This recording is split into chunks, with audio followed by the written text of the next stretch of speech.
નમસ્કાર દર્શક મિત્રો, નવજીવન ન્યૂઝમાં આપનું સ્વાગત છે। હું છું ફૈઝલ। આજથી થોડા દિવસ પહેલા ભાવનગર જિલ્લાના મહુવા તાલુકાના બગદાણા ગામમાં કોળી સમાજના આગેવાન યુવક નવનીતભાઈ બાલદિયા પર હિચકારો હુમલોના બનાવનો ઘટનાક્રમ સામે આવ્યો હતો, જેમાં 8 થી 10 જેટલા શખ્સો દ્વારા લાકડીઓ પાઇપો ધુકાવડે તેમને ઢોરમાર મારવામાં આવે છે, તેમને ગંભીર ઇજાઓ પહોંચાડવામાં આવે છે અને આના કારણે સમાજમાં ઘેરા પ્રત્યાઘાત પડ્યા હતા। આ ઘટનાને લઈને ન્યાયની માંગ ઉઠી છે। આમાં લોક સાહિત્યકાર માધભાઈ આહિરના પુત્ર જયરાજ આહિર પર ગંભીર આરોપો પીડિત નવનીતભાઈ બાલદિયા લગાવી રહ્યા છે।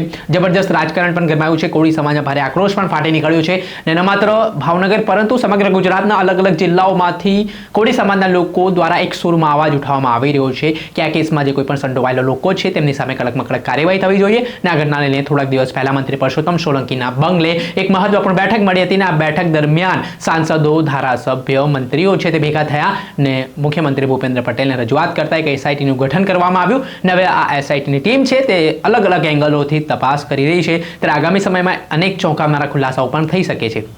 આ સંદર્ભમાં જ વાત કરીએ તો અમરેલી જિલ્લાના લાઠી તાલુકાના કોળી સમાજના આગેવાનો છે તે પ્રાંત અધિકારીની કચેરીએ આવેદનપત્ર પાઠવવા માટે પહોંચ્યા હતા, જ્યાં તેમણે નવનીતભાઈ પર હુમલા મામલે આરોપીઓ સામે કડકમાં કડક કાર્યવાહીની માંગ કરી છે। પહેલા તો શું કહી રહ્યા છે કોળી સમાજના આગેવાન, તેમને સાંભળો।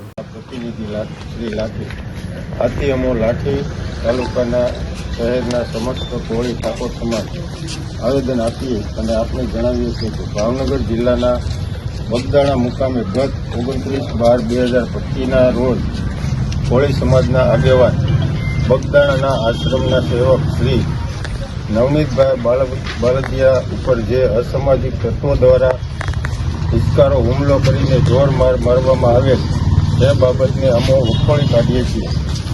વધુમાં આ સમગ્ર ઘટનાના સરકારી ચોપડે નોંધમાં આવેલ પોલીસ ફરિયાદ અને તે સંદર્ભે ચાલતી તપાસમાં જે કોઈ આરોપી નીકળે તેના પર સરકારીશ્રીની જોગવાઈ મુજબ કડકમાં કડક કાર્યવાહી કરવામાં આવે અને નવનીતભાઈ બાલદિયાને ન્યાય મળે તેવી અમારી માંગણી અને લાગણી છે। અમારી માંગણી સરકાર સુધી પહોંચાડવા સબબનું આવેદનપત્ર આપીએ છીએ। આપણે સાંભળ્યા હતા લાઠીના કોળી સમાજના આગેવાન, તેમણે આ મામલે પ્રાંત અધિકારીને લેખિતમાં રજૂઆત કરી છે આવેદનપત્ર પાઠવીને। ને આ ઘટનાથી જોઈએ તો કોળી સમાજમાં ભારે રોષ ફાટી નીકળ્યો છે અને ભવિષ્યમાં આ પ્રકારની ઘટનાઓ ન બને તે માટે પણ તેમણે આ રજૂઆત કરી છે। ત્યારે આગામી સમયમાં કાયદા અને વ્યવસ્થાની સ્થિતિને લઈને સવાલ તો ઉઠી રહ્યા છે, પરંતુ કાયદો કઈ રીતની કામગીરી કરે છે, એસઆઈટીની ટીમ કઈ રીતની તપાસ કરે છે તે જોવું રહ્યું। દર્શક મિત્રો, આવા જ નવા વિડીયો સાથે આપણે માહિતગાર કરતા રહીશું, એટલે નવજીવન ન્યૂઝ જોતા રહો। વૈષ્ણવજન તો તેને કહીએ જે પીડ પરાઈ।